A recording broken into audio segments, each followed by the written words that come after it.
Hi, everyone, and welcome to another Directions Mag Geospatial webinar sponsored today by our friends over at Rock Technologies. I'm Barbara Duke, Managing Editor here at Directions Mag, with my assistant webinar producer, Lynette Qualia. If you have any questions, just drop us a note in the chat. We'll do our best to help you. Thanks again to the geospatial community for being our loyal readers for more than 20 years. Stop by and read feature articles, daily news, and of course, watch more webinars.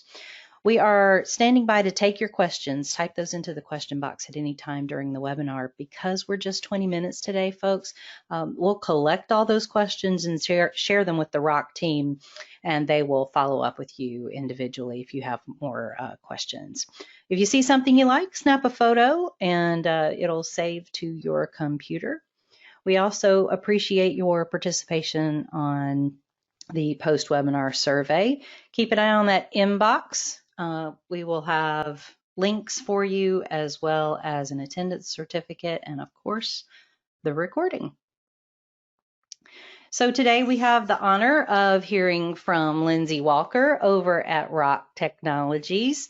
She has got some great tips and tools for you today. And without further ado, Lindsay, I will hand it over to you so that you can share all these great things with us. Thanks for being here. Thank you so much, Barbary. Well, hi, I'm Lindsay, and today I'm going to be talking about how to design your GIS for today and beyond, and this is a topic that I'm actually really excited to talk about. So a little bit about me. My technical title is Director of GIS Managed Services at Rock Technologies, but primarily I am our project manager. And Rock, on a day-to-day basis, helps folks take their GIS up to the cloud. So we work with folks moving them to the ArcGIS Enterprise platform, and we help folks to move up to the cloud and take advantage of all the cool stuff that the cloud offers. I am both Esri certified and AWS certified, and in previous careers, I've had experience as a GIS director and GIS administrator. So what did you all want to know in today's talk? So the three big things that we advertised and we got really good feedback on were how to transition from AGOL to Portal, how to transition to the cloud, and how to get into automation and make your GIS innovative. So what I'm going to do today is I'm going to do a basic knowledge transfer, and then we're going to talk about what you probably all expect us to talk about, which are exact, in the weeds technical challenges. And we're going to cover some of those as well as their solutions. But then I think that a lot of times business challenges get overlooked for GIS professionals. And so, I'm in this unique position of helping folks with these immensely complicated and technical implementations in the cloud. But I also get to see the technical challenges and the underlying business challenges. So we're going to talk about both of those. And then finally, we're going to tie it all together and hopefully empower you to really make a successful GIS plan for your future. So the first thing we're going to do is we're going to cover the basics of the GIS life cycle, and then we're going to get into three specific transitions that we see folks have a lot of pain points with, and finally we'll tie it all together for you at the very end. I just want to mention that I'm going to be going through all of this really quickly. It's going to be like a bit of a fire hose of information, but we love talking about this stuff, so if at any point you want to reach out after the talk and have a conversation about any of these concepts, we're totally happy to do that. So getting right into it, we're going to talk about the common GIS lifecycle. And I want you to keep this lifecycle in mind as we move through the rest of this conversation. So you'll see that I do have 4 bubbles here, and 2 of those are kind of lumped together in what we call phase 1. Phase 1 is going to be basic desktop usage, so ArcMap and ArcGIS Pro, as well as basic web mapping. And especially when you get that basic web mapping component with ArcGIS Online, which later you might hear me refer to as AGOL, when you get that component into the hands of users, it's really going to spread like wildfire. Folks are going to use it, they're going to play with it, they're going to love it.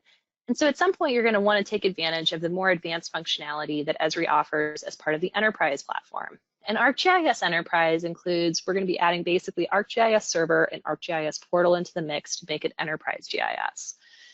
And then finally, you might at some point want to take advantage of the really cool stuff that the cloud offers, such as high availability, auto scaling, things like that. You might just get tired of maintaining your on-premise computer servers. Whatever the reason is, that is what we kind of consider to be phase 3. So we're going to get right into talking about the first life cycle transition, the first major transition we see, and that's kind of from phase 1 to phase 2. And you'll notice here, I know that we're going to talk specifically about AGOL to Portal, but you'll notice here that I say AGOL to Enterprise. And the reason that I say that is because when you go to Enterprise, you're adding 2 things, ArcGIS Server and Portal, and both of those kind of have some considerations that we have to keep in mind. So this is kind of the first technical problem that we run across in this whole AGOL to enterprise transition. So basically, this is talking about the challenge of moving from hosted AGOL content to ArcGIS server content. And I might have these sort of backwards, but I want you to pay attention to the right-hand side of this slide first, okay? So this is basically what people tend to do with hosted AGOL content. And I wanted this to look really chaotic because it tends to, a lot of folks, their AGOL accounts are kind of a little bit crazy, right? So the problem here is that you may have many different data sources. You're pulling data from all those different data sources into map documents or pro projects, pushing those up to a bunch of different layers. And then finally, you're building maps and apps in AGOL based off of that data that you're pushing up into AGOL where it lives in Esri's cloud. At some point, you may actually want to serve out your data. So you may decide, you know what, I want to incorporate ArcGIS Server into the mix. And a lot of times we do see folks involve ArcGIS Server in their stack before they do the full enterprise deployment or make the transition to Portal. So when you involve ArcGIS Server, it's actually going to kind of force you to get a little bit more organized. It's totally possible for you to have kind of a chaotic ArcGIS Server too, but inherently it kind of streamlines everything and forces you to get more organized. You're going to have a database or multiple, maybe some centralized data sources, whatever they are. You are going to push those out to map documents, and you're going to quickly find out that if you have many different map documents, it's really going to be a pain in the butt to publish to ArcGIS Server. So you kind of start to organize your map documents logically into these folders and services that you can push out through ArcGIS Server. Now, the challenge here is that, you've spent all this time, right, making these maps and applications in AGOL, creating cool symbology, making them look really good. And maybe at some point you decide, I really want to repoint my maps and apps from looking at my hosted content to looking at content that I'm actually serving out. And that might be a challenge, and I hope visually you can see the challenge here, right? From the right-hand side to the left-hand side, kind of squishing everything together. That kind of represents the challenge that you'll have in resourcing. And so some of the things that you should think about ahead of time are, how do I have a clear path for how my data gets from my local environment to AGOL? How do I keep track of it the whole time? And how do I have a clear and concise publishing strategy that will also work with ArcGIS Server? The second technical challenge that we see here centers around security models. So again, you can have challenges, with your security model with just AGOL moving over to ArcGIS Server and Portal. But oftentimes where we really see some challenges is when folks have involved ArcGIS Server and AGOL. So with ArcGIS Server, with either of these, you're going to want to secure your data. And with ArcGIS Server, you secure it at the service level, and you can have roles and groups and permissions and all that sort of thing. And with AGOL, you secure it with groups and sharing and permissions and that kind of thing. So the challenge becomes that when you decide, okay, I want to move to a full enterprise deployment, I want to use ArcGIS Portal for web mapping, and I want to use ArcGIS Server, the vast majority of folks decide that they want to have a federated system. And what that essentially means is that what happens in ArcGIS Server is going to happen in Portal. It's a shared security model. So again, I created these diagrams so that hopefully you can visually see the challenge here. That if you have one security model in ArcGIS Server and you have one security model in AGOL, and then you try to move to a federated security model with ArcGIS Server and Portal, if those groups and roles and permissions at ArcGIS Server, at your service level, and at the AGOL level, if they don't really relate to each other, it's really hard to make that into like one consistent security model. So that's kind of the second big technical challenge we see. And really the solution here is just to educate yourself on what security looks like at the ArcGIS Server level, the AGOL level, Portal level, and what federation looks like. And it's going to make it a lot easier for you to design your security at the front end so that you can have a really successful migration. So then talking about the business challenges, like I said, this is something that I don't think gets brought up a whole lot in GIS talks. And of course, we want to talk about the technical problems, but underlying every technical problem is a business challenge. So one of the things here in the two problems that we just covered, a lack of education and a lack of preparation. So you should always be educating yourself, and you should always be learning more about the next product in the GIS life cycle. And even if you never get to that next stage in the GIS life cycle, there's no downside to educating yourself. And then the other thing I just want to quickly highlight is that a lot of AGOL to enterprise problems can kind of be caused, especially on that first chaotic slide with lots of data, can kind of be caused by not communicating with your end users. When you first start using AGOL, your end users are going to love it. They're going to want to use it, but they're going to be pushing whole bunches of data up, right? And if you're not communicating with your end users, you might not be totally sure about what data is mission critical, what's not, and it might make it really challenging when you go to migrate. So moving into the next life cycle transition, we're going to talk about phase 2 to phase 3, and that's going to essentially be the life cycle for GIS of moving from on-premise to the cloud. Now, I don't want any of you to zone out at this point, if you're thinking that, oh, I'm never going to move to the cloud. If you have anything to do with enterprise, which you probably will at some point, all of the topics that I'm about to talk about are going to be very relevant to you. So even if you don't move to the cloud, all of this is going to be important information for you. So talking about those technical problems. So first of all, security is a huge one, right? And especially when we're talking about on-premise to the cloud, but no matter what, you should be thinking about, is your enterprise publicly exposed or is it only available locally? Are you using HTTPS? Do you have certificates? All of those security questions are very important to consider, and those can really be stumbling blocks for folks. This ties in with authentication, which is, a part of security, but also a part of ease of use, right? So how do you currently authenticate into your enterprise? And that's going to be ArcGIS server, portal, and your database. How do you authenticate into any of those? And is that mechanism secure, right? And finally, is that mechanism going to be appropriate for the cloud? Because sometimes, kind of tying into point 2 under networking, your GIS might be moving to the cloud when the rest of your organization is not. So we got to think about what those authentication mechanisms and what your security is going to look like. The third point, like I said, that we need to think about as well is networking. So what are you currently integrated with? Do you have architecture diagrams? Do you understand what your third-party applications look like? That's a really huge one that we see a lot of folks kind of stumble with, is not having an appropriate inventory of their third-party applications or not totally understanding how their GIS is networked with everything else in their system. So those are the technical challenges that we see. But as you kind of move up the ladder in terms of hierarchy, so when we're moving up the GIS life cycle, moving up in this kind of GIS hierarchy, those business challenges become more and more pronounced, and the technical challenges that they cause become much bigger and harder to overcome. So if you can address those business challenges up front, it's going to save you a whole bunch of heartache when it comes to making these big jumps between transitions. So one of the first things I want to cover here when we're talking about on-premise to the cloud, we see a lot of folks struggle with support. And the first thing is, do you have an advocate or a high-level sponsor? So do you have somebody who can help you out within your organization with budgetary requests and who can really be that person who speaks up for GIS? You should not, your high-level sponsor advocate should not be seeing your GIS for the first time when you go to ask for money. They should really be identified early on and help develop your GIS, be involved with it, be there for you so that when you do go to make those budgetary requests, you have that type of support and they understand why you're doing what you're doing. This ties into point 2 here, which is, have you worked in a bubble, right, with your GIS, or did you create it hand in hand with your IT, your DevOps, your DBAs? It's going to be super important for GIS and IT to work together. There's a lot of knowledge that GIS can share with IT, and that IT knowledge is going to be really important for you. So again, you don't want your GIS to suddenly become a parent to IT when you want to make a big transition. You really want to work with them hand in hand from the beginning. It'll make your life so much easier. And finally, have you been actively communicating with your other business units? GIS is an awesome product. There's always more product to sell. People love it. They want to use it. And so you don't want to be at a point where you don't quite understand all the ways in which your GIS is being used within your business.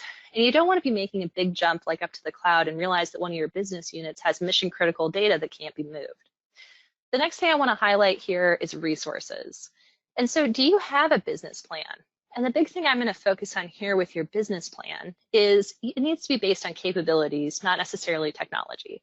Because technology changes, the capabilities are going to, I can almost guarantee you, are going to stay relevant. So 10 years ago, we were trying to push GIS data out to the web. We're still trying to push GIS data out to the web. The technology has just changed. And having that business plan is going to help you out tremendously when it comes to planning for budgetary requirements, technical requirements, and it's going to really help you with those relationships with your high-level sponsors and your IT.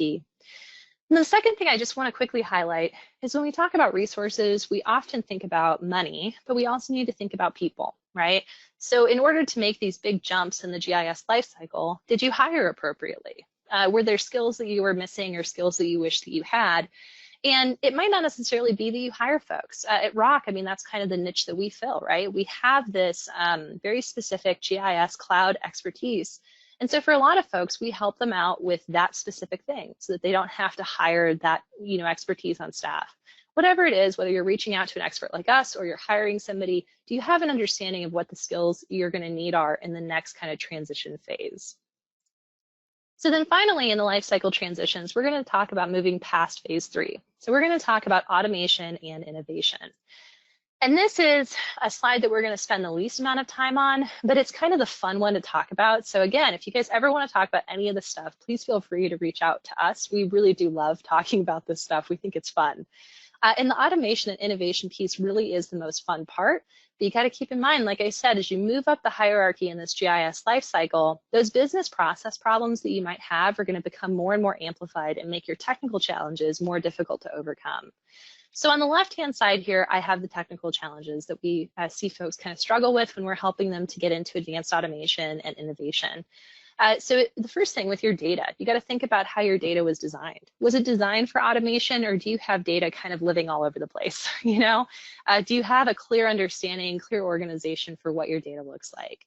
And then also, are your users used to automation? Have they been using templates the whole time, or is this going to be a new thing for them? With your enterprise, have you gotten to the point where you can integrate with other really cool products? And even outside of that, within the Esri ecosystem, did you get the right capabilities? Do you have an understanding of exactly what the automation needs to look like from start to finish in kind of a flow chart type of diagram? And do you have the right capabilities for each stage within that automation?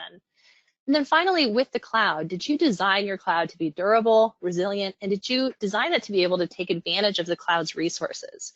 This can be really challenging for folks because, you know, you can deploy GIS in the cloud, but if you don't have that high level vision of the fact that it's not just GIS that's running on cloud computer servers, it's GIS that's running in this amazing ecosystem of tools that are available to you.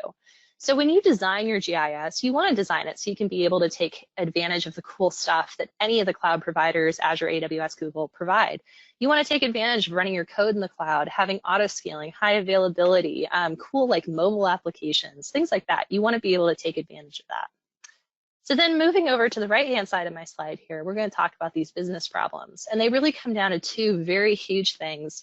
Not many people get to the point in their GIS where they're doing advanced automation or they're truly innovative. And to get to that point and be successful, you have the technical expertise to overcome any technical problem, but you have to have the leadership and you have to have the vision. So it's going to be uncomfortable for people to get to a point where you're implementing advanced automation and especially innovation. That's going to be a really uncomfortable one. And you're going to have a much higher chance for success if you've built a consistent narrative, you've been a strong leader, and you have a really good vision. You can explain to people why you're doing what you're doing, you motivate and inspire them, and most importantly, you know what questions to ask, right? So you can, like I said, get over any technical challenge if you know the right questions to ask at this point in your GIS lifecycle. So finally, I just want to relate this all. I want to talk about making your GIS business plan. And this next slide is super simple on purpose.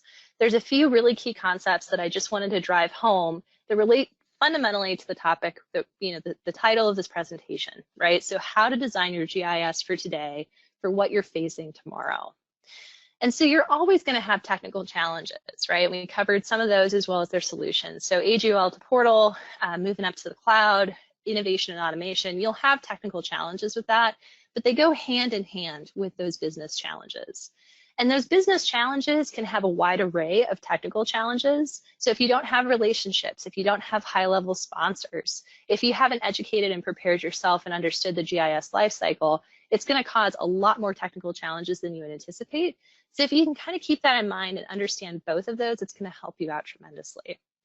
The things that I also want to drive home, you should have a 1, a 5, and a 10-year plan for your GIS. Now, this might sound kind of lofty because technology changes, but remember, we want to focus on capabilities. The capabilities that you want to have with your GIS are probably not going to change. The technology might, but those capabilities, if you can have that plan in place, it's going to help you to identify and work with a high-level sponsor, work with your IT, and you're going to have a much higher chance of success for planning for your GIS. You also want to educate yourself on the GIS lifecycle. Like I said, there's no downside to understanding what comes next in the life cycle and kind of preparing yourself and your GIS for it, even if you never get to that point. You should also expand your knowledge outside of GIS. GIS is becoming so much more tightly intertwined with IT, and so it's important to start looking at training programs that are not just GIS specific. And finally, but most definitely not least, you want to create positive relationships. So you want to have those positive business relationships with your IT department, your high-level sponsors. And if you have those from the beginning, you're going to really have a much higher chance of success for planning for your GIS. So I know that that is a massive fire hose of information. Like I said, us over at Rock Technologies, we love talking about this stuff and we think it's tons of fun. We'll be sending these slides out to you after this, and hopefully it can kind of help you to plan for your GIS, have an extra tool in your back pocket. And like I said, I know it's a lot of information we covered. So in the survey that comes up next, if you want to tell us what you'd like to hear more information about, we'd be happy to tell you. And you can also reach out to us directly, and we love talking about this stuff. So thank you so much for your time, and I hope some of that information was useful to you. Oh, thanks, Lindsay. What great information. So many good things. So folks, we appreciate you attending today. Remember to keep an eye on that inbox. Like Lindsay said, we'll have a copy of the presentation for you. Also, attendance certificates and some other links. We appreciate your input on the brief survey that comes up.